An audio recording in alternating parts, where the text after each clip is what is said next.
Hey, this is Frank. You're listening to an Origins episode of the Unbecoming Platypus podcast. Do you ever feel like you have friends who sometimes just don't get each other? This is a podcast that I recorded with two of my friends, Jake and Noah. We find out the hard ways we struggle to communicate better and sometimes succeed, but sometimes not. For years, the three of us have talked about communication and how it's sometimes easier said than done. Even when we're trying to be understanding, our well-meaning intentions often get lost in translation. We decided to share these conversations with the world. Join us as we find out what happens when three friends try to learn how to really talk to each other.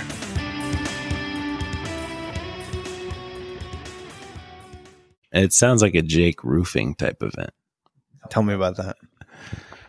It's just the last time I heard someone say what a turn of events was around this time in the morning on a different day recently. Yeah, it was a turn. I was there. It was a turn of events for sure. Definitely. I don't think it was just the roofing. I mean, everything had to do with the roofing. Yeah. But I don't think it was that people were doing the roof. It was that he was like, okay, my son is trapped inside the house. He doesn't know what's going on. There are people banging. Yeah. How do I get in there? There's a tarp covering the stairs. Yeah. Tarps can't be moved. Right. Yeah. Well, I didn't know anything about the tarp at the time, but I did get a text from him that said, Thatcher's probably going to wake up soon. He's going to wonder what's happening. Can you help him understand it and make him breakfast? And so I said, yeah, he's standing here in front of me and we're talking about what the noise is. He's headed your way for breakfast. Oh, in case the listeners haven't noticed, Jake's not here today. It's just myself and Frank. Yeah. So the intro audio is a lie, because I'm not recording a special intro audio. I think you should. If you heard an intro audio that's not a lie, then Frank is lying. That's true. No situation can I not be lying now. Somebody somewhere is lying, and it's probably Frank. Yep. It's kind of cold right here. That's what you say every time you sit there. Well, yeah, maybe it has to do with that. You could move over to the other end. I could. We're on the we are on the world's longest couch, and I tried to be fairly close to Frank so we could have a real conversation. Where I'm sitting, the vent is blowing directly on me, and it's really cold. So if I move to the other end, you'll only be like 50 feet away from me, and we can still have a podcast. Oh, that's way more than 50 feet. That's 100 yards. Wow. I should have played professional football. I understood it to be a much longer field. I understand. I think I could get the ball in the goal in this situation. Oh, man. End zone. Is it? I mean, I know it is. You're right. I feel disappointed because I knew that. Yeah. But it's okay. Oh, so what's up today, Frank? Have you been waiting patiently for me or impatiently? I wouldn't even say that I was aware that I was waiting. Oh, okay. I thought I was podcasting from my home couch today. Nope. And I found out late that I wasn't. So I rushed here. And now I'm cold. That's the whole story. Tell us more details about that. We already have a bad enough podcast. I don't need to make it worse. Yeah. We should have had a guest speaker today that likes to talk more than us. Oh, man. I thought about this being the first podcast with a guest, but I don't actually know anyone, so I don't know. I don't know how we would have gotten a guest here. I think it would be fun to have Jessica on the podcast. I actually thought about Jessica being our guest, and then she told me she was out of town. Yeah, her and Jake are in Decatur together.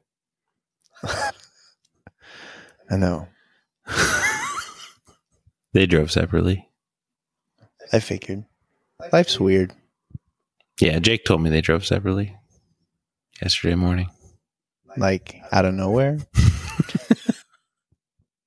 By the way, you get a random text. By the way, we drove separately. That's all it says. Yeah, no, it wasn't a text. It was in person right there.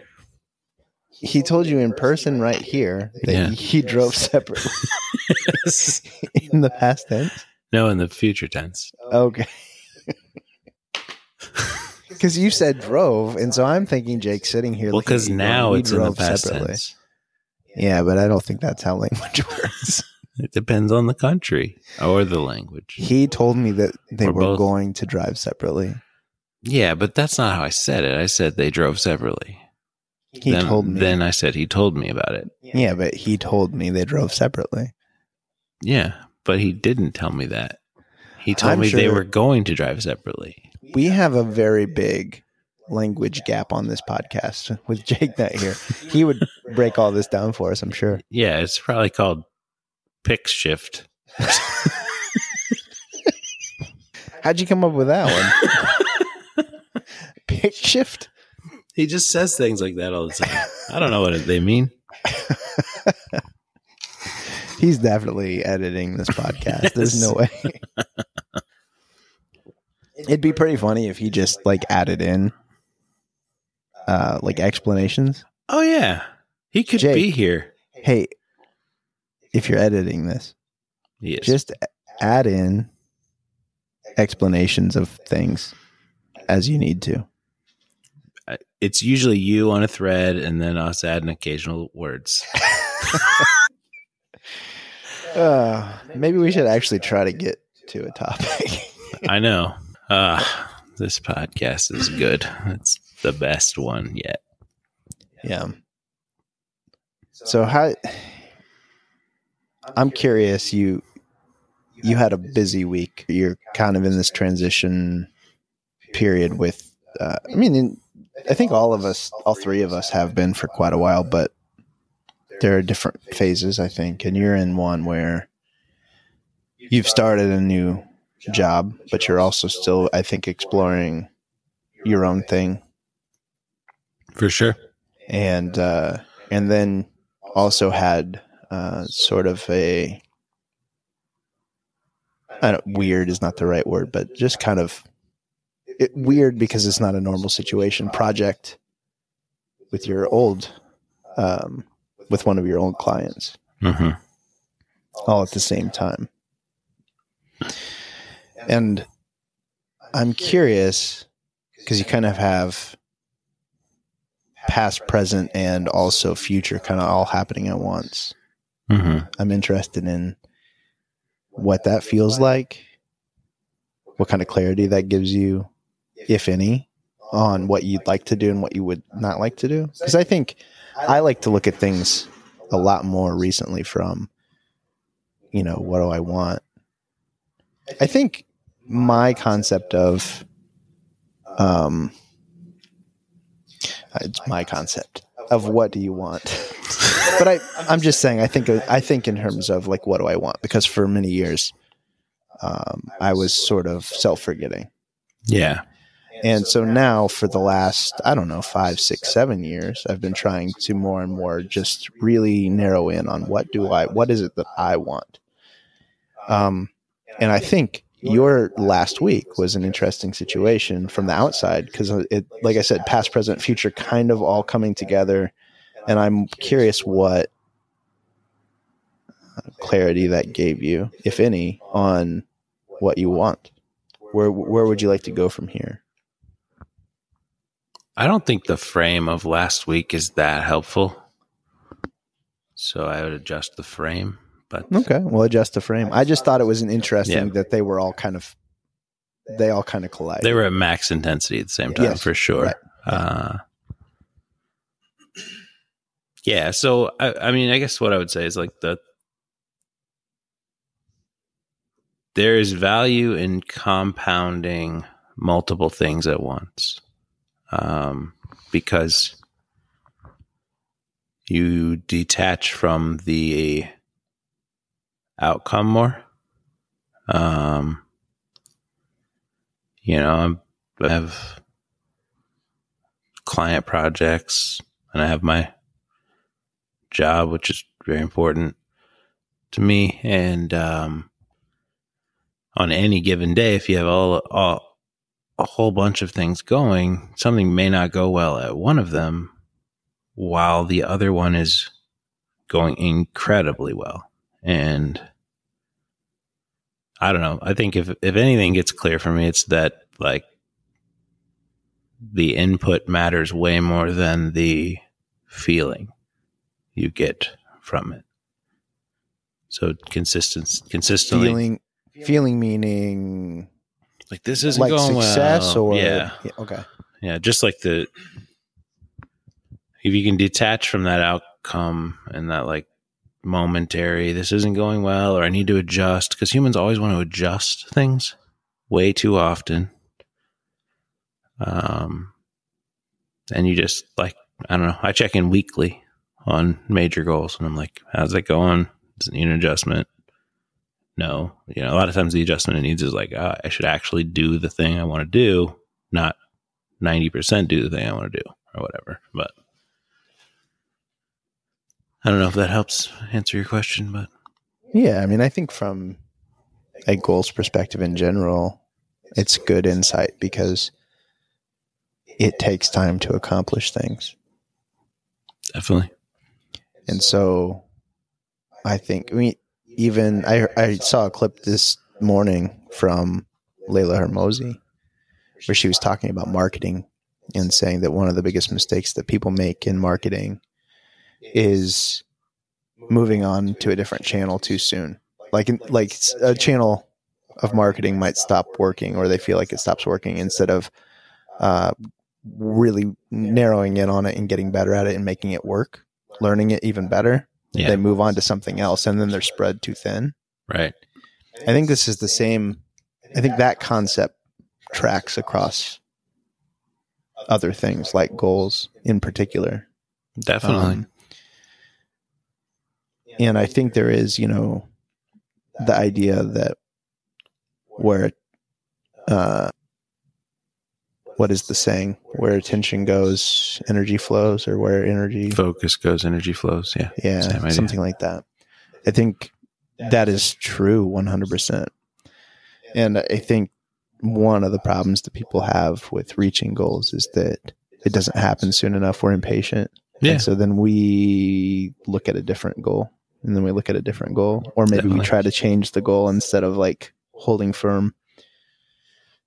Yeah.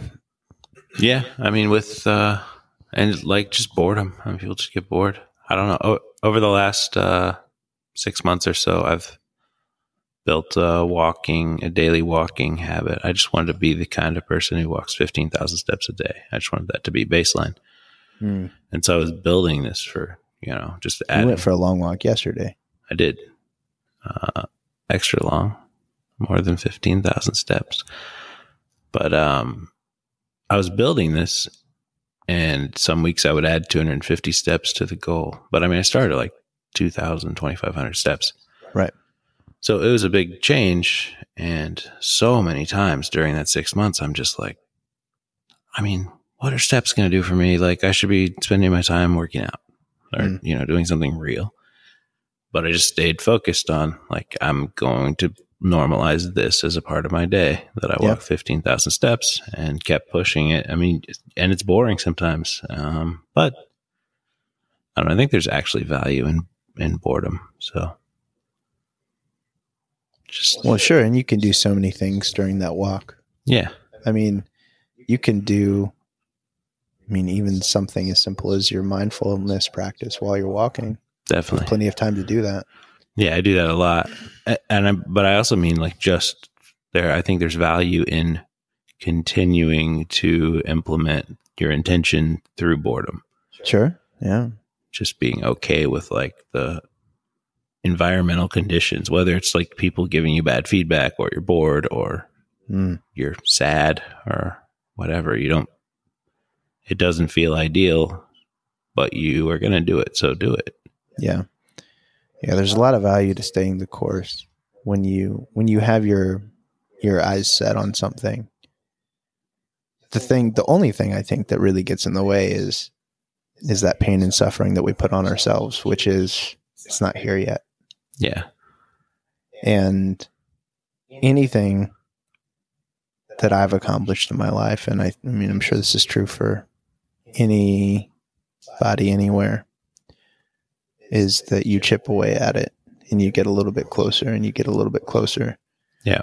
But the consistency and pushing through that suffering, or not allowing the suffering, right, is the real goal. And then all of a sudden you're there one day. Yep. Yeah. And I mean, the frame on suffering is definitely important too. That's, if you didn't walk 10 miles yesterday and you woke up feeling like I feel you might think you were dying, and suffer, you go to the hospital probably, I think.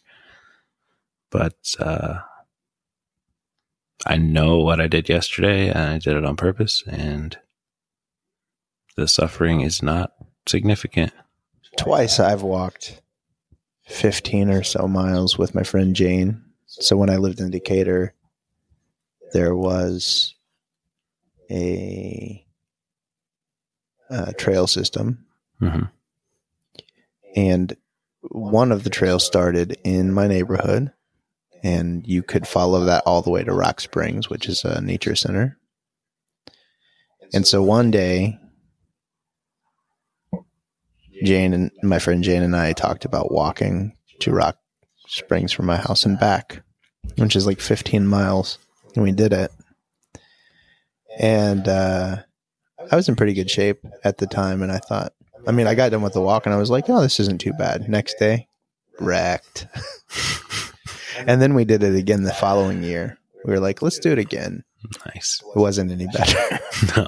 Yeah. No. Walking can be hard, man. Yeah. The metrics on the walk were significantly, but the most I'd walked recently before that was 6 miles, and that was about 2 months ago. And my heart rate was mostly zone 2 for almost the entire 10 miles. Where 2 months ago, it was not this way. Yeah. That's awesome, man. So. Now, I've been thinking about, goals and sort of this whole thing, this thing that we're talking about, whatever it is, a lot recently because, I'm in a big transition period in my life where, I'm dating Amy, who is we met online in a language exchange. We live in different countries. And we're moving towards a life together. And so there's lots of unknowns. There's lots of things that we want, that we know that we want, but we're not exactly sure how to get there. Yeah, that's exciting to me for you. No, it's really exciting. It also can be really frustrating because we are so far apart, and time, there's no denying time. We could be together this weekend if we really wanted to. If we dropped everything else and just said, okay, let's do it. But that's not going to get us. I don't think that's going to get us where we want to go. We know that to get us where we want to go, we have to plan it out a little bit and take our time. And so that's the hard part, is how do we get through this next, because we're trying to be together physically in the next, by somewhere around the beginning of the year. And so it's how do we get through the next 5-6 months? Yeah. When, I don't know, some days work just feels Like just a work day feels like it's 3 days long. And things I think for her are even tougher because the politics between Venezuela and the US, and like she's trying to help her parents get renew their visa for the US, and they have to get visas for other countries just to get to another country to renew their visa because there's no embassies in Venezuela. And that it's expensive and it's difficult. And those things, like when you meet an obstacle at every single turn, it gets really difficult, and it feels like things are mounting against you. And I don't, things are a lot easier for me. I'm very privileged and I'm very grateful for that.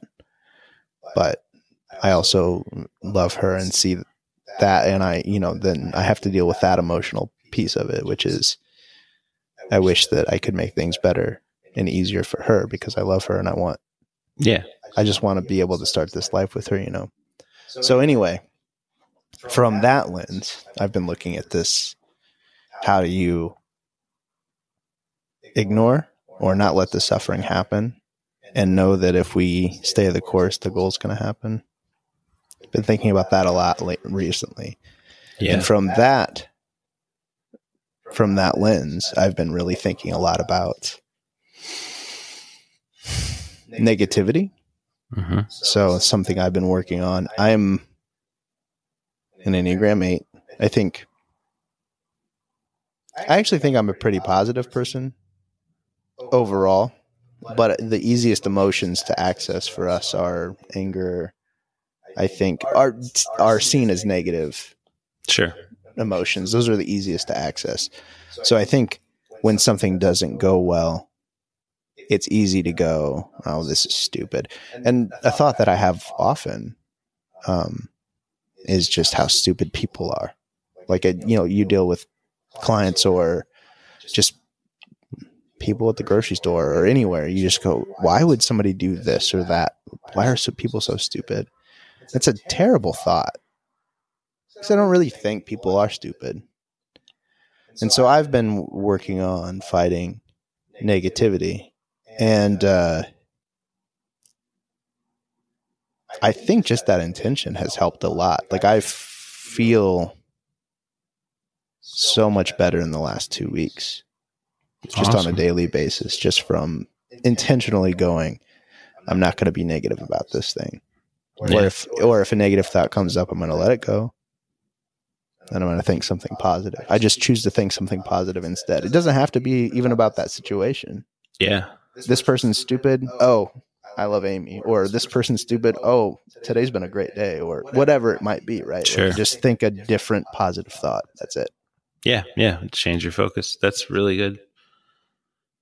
There's a slight danger that I don't know if you've thought about or are concerned about with like suppression. If you're suppressing, I don't know.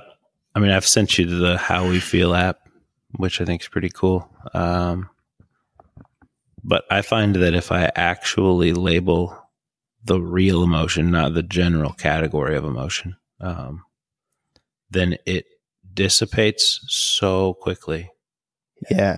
I think we might be talking about different categories of thought.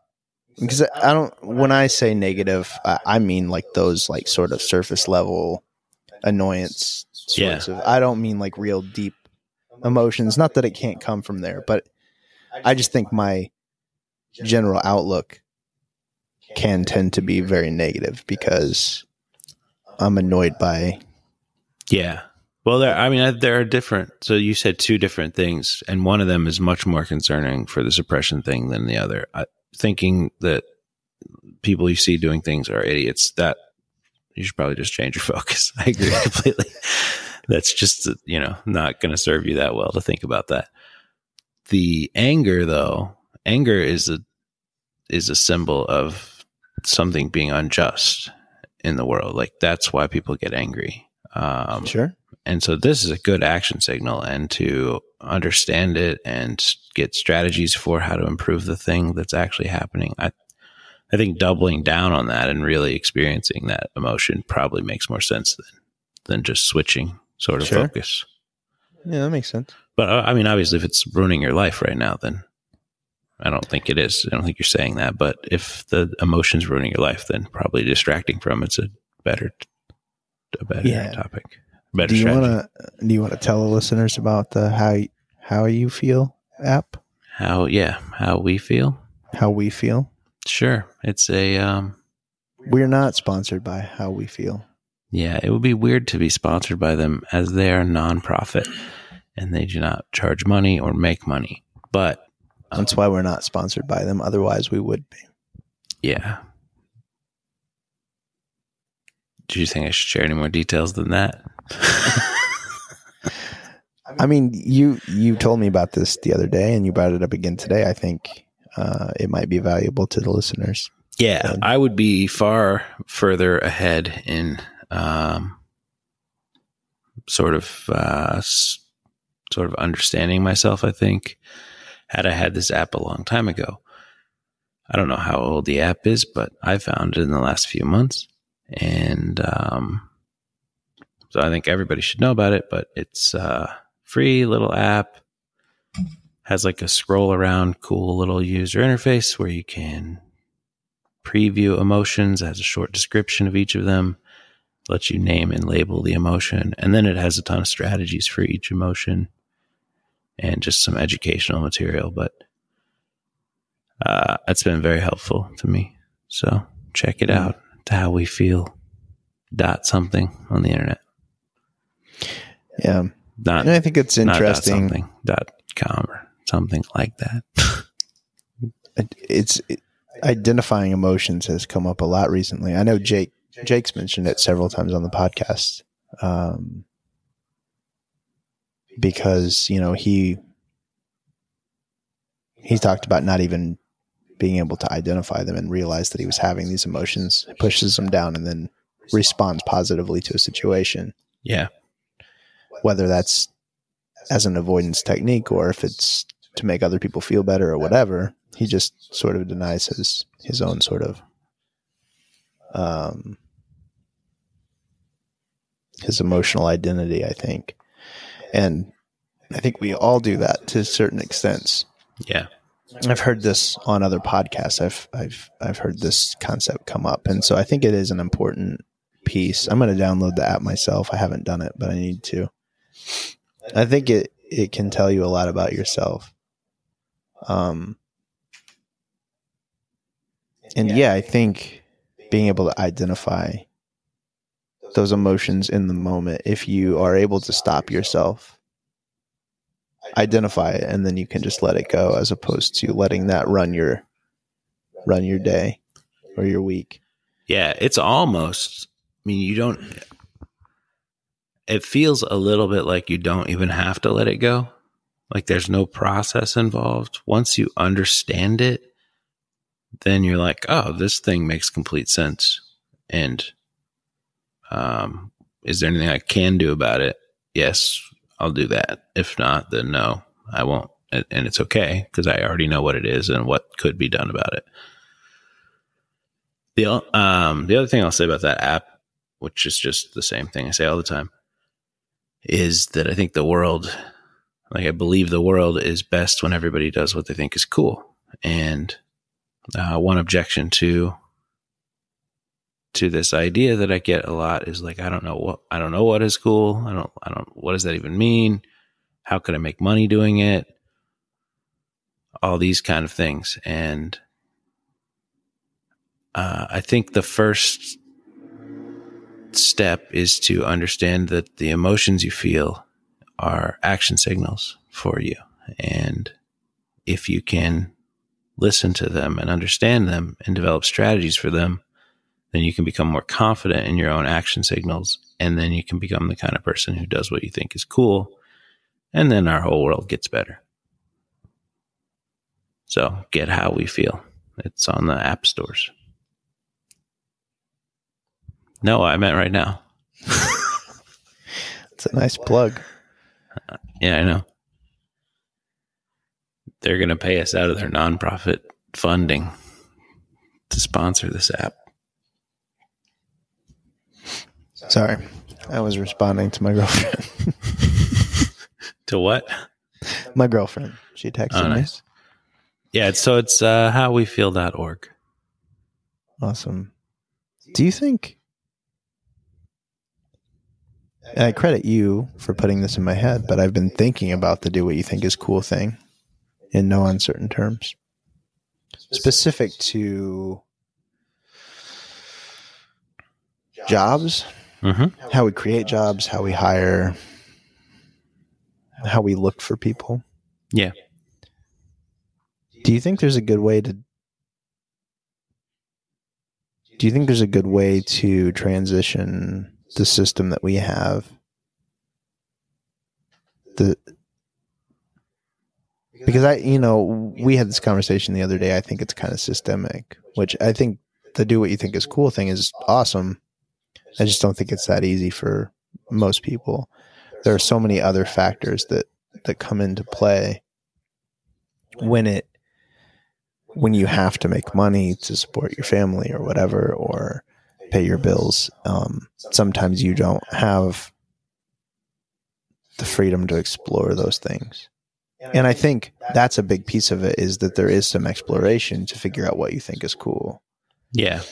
And so how can we change the system from the ground up where we are not only encouraging like young people to do what they think is cool or to explore it, but to help them explore it? Do you have any thoughts on that? Because I don't see a clear path. Sure, I think so. The first thought is that the sort of objection here is valid, but also not doing what you think is cool. And so, if and I mean it's just kind of funny, but it's also true. So if you have yourself in a situation where you are highly leveraged with debt and you must go to your job and you hate it, you didn't do what you thought was cool, and that is how you got here. And so the best path out for that individual is to start doing what they think is cool and stop doing what they hate. And, I think we've seen people who get themselves into a family situation and they realize they don't want that. And so they get out of it. They change their life. So, that's probably the best advice I have for that. The best sort of path is for each individual to stop doing things that they don't think are cool. And the easiest way to get that is to find out what the action signals mean, what your emotions mean, what's happening. And then I do think the actual practical path is that more people will start to work together in small groups. There will be less sort of huge organizational structures if people start to do what they think is cool. For me, it just gets harder and harder to want to be a part of a large corporation. The more time I spend doing what I think is cool. I think this will be true for other people too. Yeah, but I think from a systemic standpoint, you can have that's what I'm saying, is if we change it, if we were able to change this over time, you could have organizations where there's a bunch of people working together for the same, doing individual jobs. Yeah. That are cool to them, but are working towards a shared goal. And that is not the system that we have in this country for the most part. I think there are some organizations like that. Yeah. I think they're few and far between, but I worked for a large organization that was just the worst time of my life. And for lots of reasons. I'm not a particularly big fan of the company itself, but sure. it's that sort of living organism that is the organization that was just toxic and horrible, and nobody wanted to be there. And that was the real problem, is that not any one of those, not any, I'm sure there were some, but most of those individual people who made up that organization did not want to be there. I knew so many people, and we're talking about an organization that's like 30,000 global employees. Yeah. It's huge. Most of the people that I knew and talked to did not like it, did not want to be there. Right. So we were just a whole bunch of people Not doing what you think. not doing what we want to do. Right. And that makes you miserable. But on the flip side, if you have an organization like that and everybody is doing something that they are fulfilled by, that they are driven to do, that they feel is purposeful, Yeah. all of a sudden that's a different situation. Yeah, I like it idealistically. It feels a little impossible to me, but it's just because it is only the thing that you say, though, which is everybody should do what they think is cool. Oh, right. It's just that I think that relies heavily on the individuals. And so when you put the individuals in this hierarchical power structure that is this organization where someone says, hey, I know it sucks, but I need you to do these tasks, then you're going to force the person to do the tasks. And then they're going to say, I'm not doing what I think is cool anymore. And so unless you have this sort of matrix organization where anyone can do anything they want, which those do exist sometimes, but I don't know of any huge ones. Decentralized autonomous organizations. Yeah. Do you know of any huge ones? Off the top of my head, no. But Yeah. I'm sure there are some, yeah. I mean, because at some level, it's like you're the HR Americans with Disabilities Act representative. Mm-hmm. So today, you're not going to go code a website. Even though that's what feels coolest to you, that's what's most interesting. When you walk into the software development department, they're going to say, what are you doing here? Yeah. But if you work in a group of 3 people, you can do the ADA stuff that and you can be involved in the website. And so I think these small, agile organization is the place for people who want to do what they think is cool. Sure. I just think, I don't know, Zappos was really popular for having a holacracy. I think they may have changed that a little bit in recent years. So I'm not speaking to the success of it, but I know there are companies that have tried putting that foot forward. And the real problem is that everything is people. And we are all going to respond to our individual needs. And so that is going to form. I mean, even if you're all doing what you think is cool, if you've got crap going on in your personal life, that can completely affect what you think is cool in the moment. Yeah. Well, and I think what you're saying is actually the most important point about this, which is that it's going to be very hard for an organization to feel okay with that when you can't, like, what you think is cool right now is taking care of your family or whatever you have at home. Mm-hmm. And if it's a small team organization, then we pick up the slack because Noah's got this thing going on. Everything's okay. We'll do what we need to do. I don't think they do this at IBM. They're like, Joey hasn't been to work in 3 weeks. Let him go, Sure. We're paying payroll for no reason.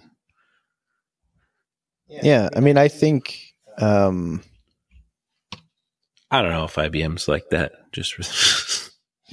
I don't know anything about IBM's culture. I don't even know if they still exist. It seems weird that they would. Yeah. Oh, Watson. They exist. Yeah. But I think even from a small, like I work at a small marketing agency. Mm-hmm. Very tiny. And the culture is still not what I'd like it to be. Oh, for sure. Just smallness isn't enough. Right. Yeah. It takes, my point is that it takes every person. It takes every person. And so I think it's unrealistic that the do what you think is cool is unrealistic as an overarching sort of, I think it's a great philosophy and I think people should do it. But there are way too many variables for it to be wholly successful. I don't think so, but I understand why you have objections to it. Yeah. That it is inherently enough. So it covers this situation. Do you think it's cool to work with the people you work with? And if not, stop doing it. I think it covers it. I know it's not like... Do you think it's cool to be unemployed? I think it's cooler than going to work with people you don't like. Okay. And I think that it will work itself out because you'll have a massive amount of time to do what you think is cool. It's very possible. But I don't think it feels risk-free. Sure. And so, people who are facing this situation should probably pile some cash before they make that jump.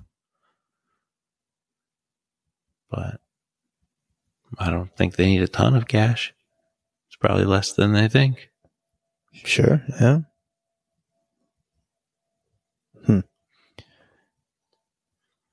I mean, I don't know. I have studied a bunch of philosophies because I like to understand the world. And I know it sounds so simple to just do what you think is cool and stop doing the things that aren't. But it is the most fulfilling life. And it makes our world better. Sure. How does that play with when you're responsible for others though? Like you're a single guy. Yeah. You don't have kids or anything like that. Sure. How does that change if you have 3 kids and you have this responsibility to them? I'm not saying it can't work, but I'm just saying like the more variables you introduce, sure, the more difficult it is to just say, okay, I'm gonna do whatever I think is cool, because you're not only responsible to yourself. Yeah. Well, I do think it goes back to the same situation, which is if you do not think having kids will be cool, you shouldn't probably have them. But what if you do? It doesn't matter if then you think not it's cool doing what you thought was cool is how you got in this situation. And I'm not blaming. No, what if you do think it's cool to have kids and you have kids? Oh, then have kids and support them, and it's awesome. And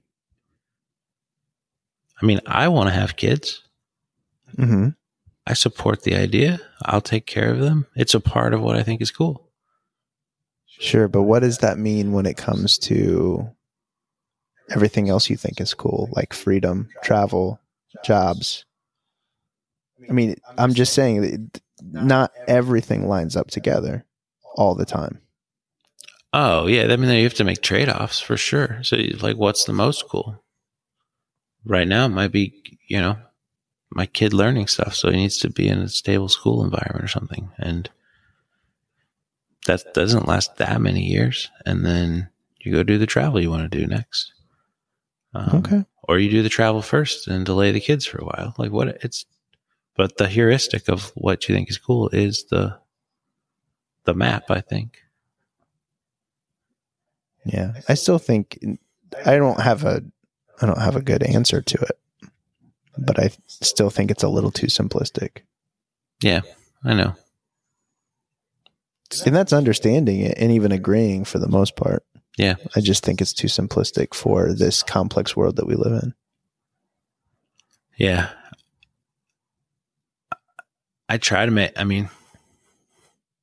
Sometimes I try to make it more complex than that. I'm like, there must be something that's missing still, because that's how I am as a person. I'm always analyzing things. I don't think it's missing anything. The thing it most likely is missing is that people just don't know their own action signals, or they they suppress them or distract from them, or they don't know what they really want. And that's where I think like the How We Feel app can help, and tons of other CBT, tons of other mindfulness, all kinds of things. But like if you can know and trust the action signals inside of yourself, I don't know. I mean, I want a dog groomer who loves dogs and wants to groom them. Sure. That's who I want grooming my dogs. So if that person's at IBM right now fixing copy machines or something, quit, please, and take care of my dog. I'm serious. Does IBM... I'm going to Google this. Does IBM make copy machines? IBM copier family. Oh my goodness. Okay, here we go. IBM Office Products Division manufactured and sold copier equipment and supplies from 1970 till IBM withdrew from the copier market in 1988. I didn't mean the person fixes IBM branded copiers. I mean the guy who goes around the IBM offices fixing the Xerox branded copiers. Okay, so is he a Xerox employee or an IBM employee? This IBM employee. Yeah, he's an IBM employee who maintains Xerox copiers in the IBM office. And but the point of this whole thing is that he should stop fixing copiers because he wants to groom my dog. And I don't even know he exists because he spends his days fixing copiers and hates it. And he thinks these idiots don't even know how to use these copiers. That's why they're always broken. Man. He's in a loop. Get out, man. Quit. I am going down the IBM copier family Wikipedia rabbit hole here. IBM, Xerox, and Xerography. Mm-hmm. Wow. This all started in 1930 or in the 1930s. The inventor of the photocopier began his research into what became called xerography. Having made good progress by the early 1940s, he began looking for investors. The more you know. I think we might be drifting. This is your fault. You made me very curious about the copy machine guy at IBM.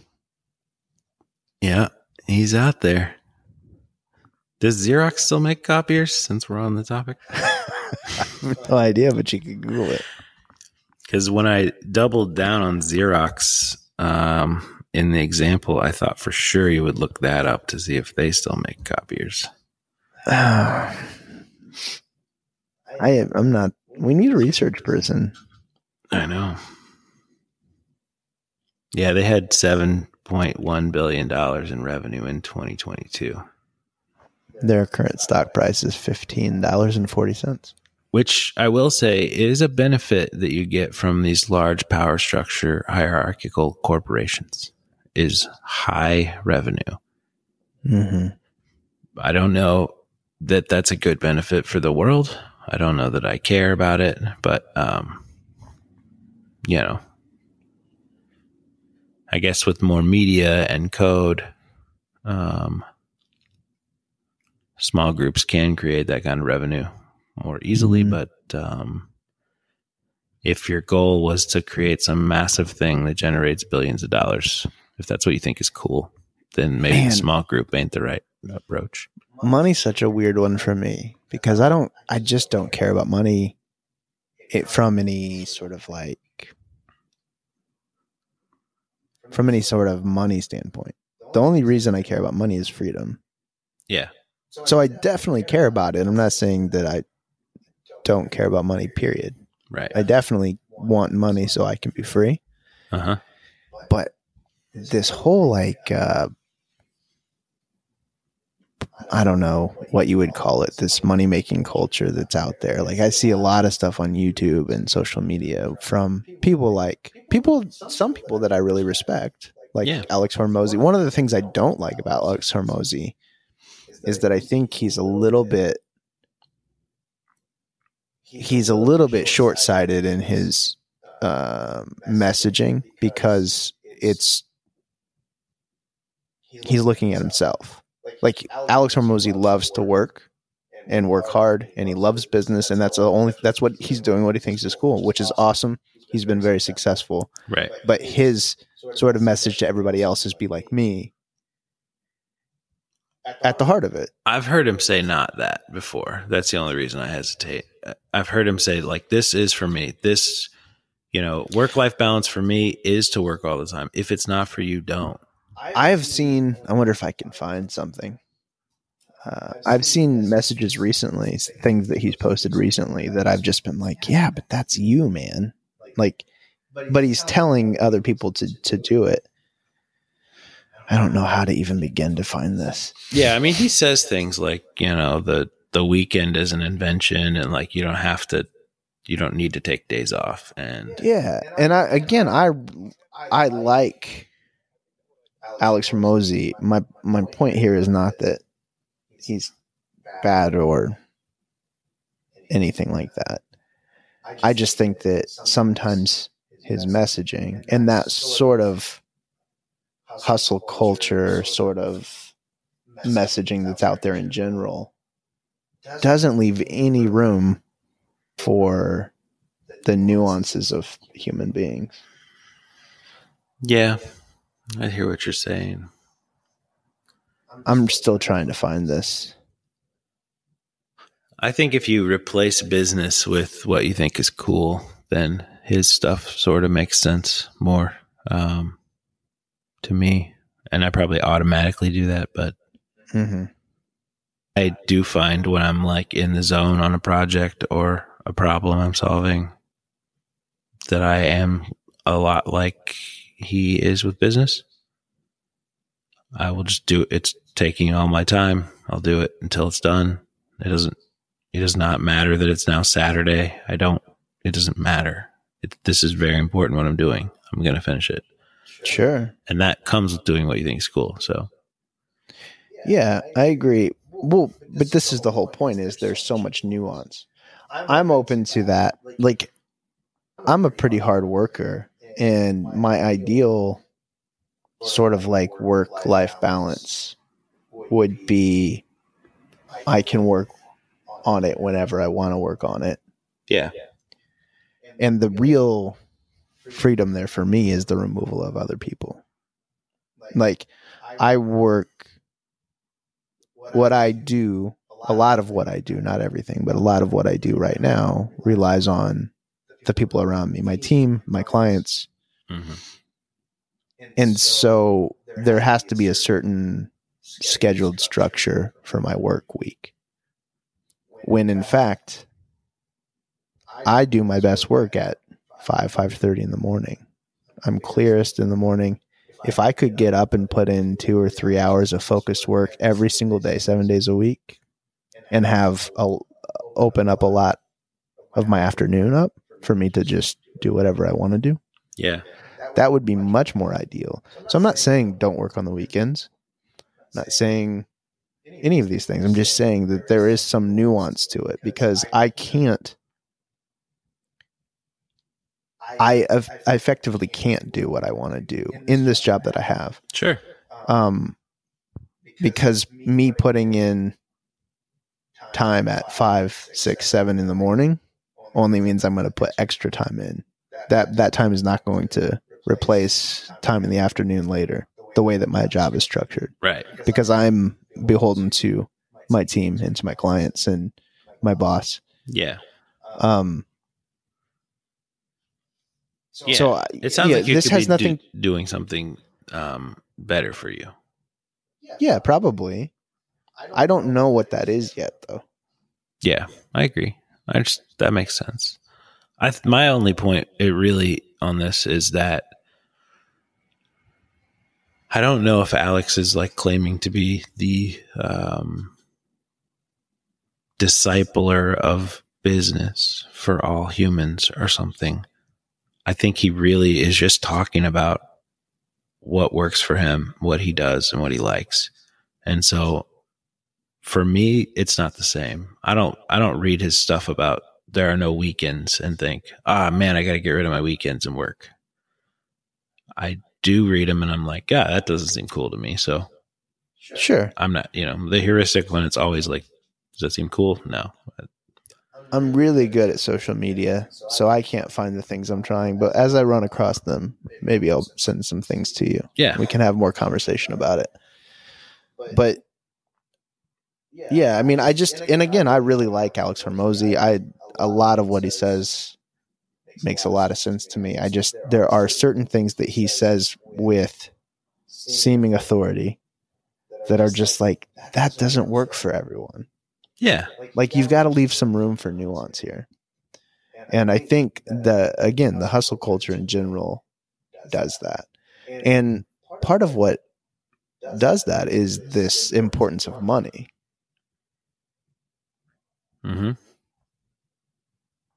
It's sort of antithetical to the do what you think is cool for other people. It's what they think is cool, but that doesn't necessarily mean it's what other people think is cool. But they say it with authority as if this is what everyone should do, regardless of circumstance. Yeah, I don't know if he says it like that, but I think it could be heard like that, and it probably often is. Yeah, I was just talking more about that culture in general. Yeah. That comment was more about that sort of hustle culture. Sure. Yeah. I don't know. Money is a silly game. But it's a game. And if you like it, then play it. Sure.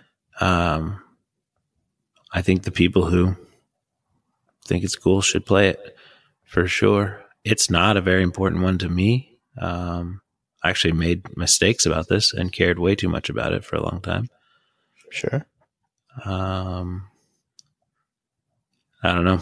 I think there's a number that most people, their safety goes up so much that they should get that number and have it in the bank and never touch it. And then who cares what they do after that? If you have kids, the number's probably higher.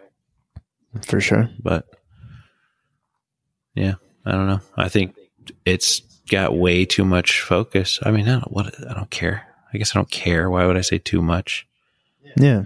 But I think there are a lot of people who are focused on money when it is not what they think is cool. They just don't know that yet. They haven't figured it out. Right. And I can say that because I did that. That's a real lived experience for me. I was like, the most important thing is I just got to get my net worth to this or get investments to do this or whatever. And it's not even cool. It's not even something I care about ultimately. But what you focus on does matter. So if you only listen to people in hustle culture, then you're going to think it's cool. Yeah. And it's way more important to listen to your own action signals inside and quit making copier fixes and go groom a dog.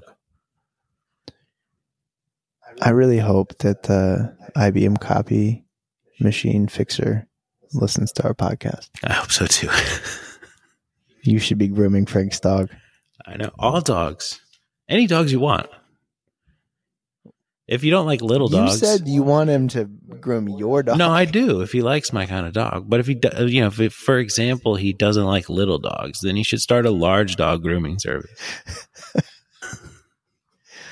All right. IBM copy machine fixer. Sorry. Xerox copy machine fixer at IBM. Xerox machine fixer at IBM. If you're listening, either groom Frank's dog or don't. That's the message. Yeah, but if you hate the copying, quit doing that. And if you like doing oil changes, go do them. You'll be happier. Okay. So, okay. No, I agree with you. I just really liked the idea that you were telling the Xerox copy machine fixer at IBM to groom your dog. I know. He should. If he likes that. If he thinks it's cool. Jake, what do you think? Wow, he talked for 12 minutes about that. I can't believe he had so much to say. He's been quiet this podcast. I know. I think that's a wrap. Thanks for listening. Hey, it's Frank again. Thanks for listening to an Origins episode of the Unbecoming Platypus podcast. If you enjoyed this episode, please subscribe to our podcast to stay updated on future episodes. You can also check us out online at theunbecomingplatypus.com. We hope these conversations inspire you to improve your communication skills and deepen your connections with your own friends and loved ones. Until next time, this has been the Unbecoming Platypus podcast.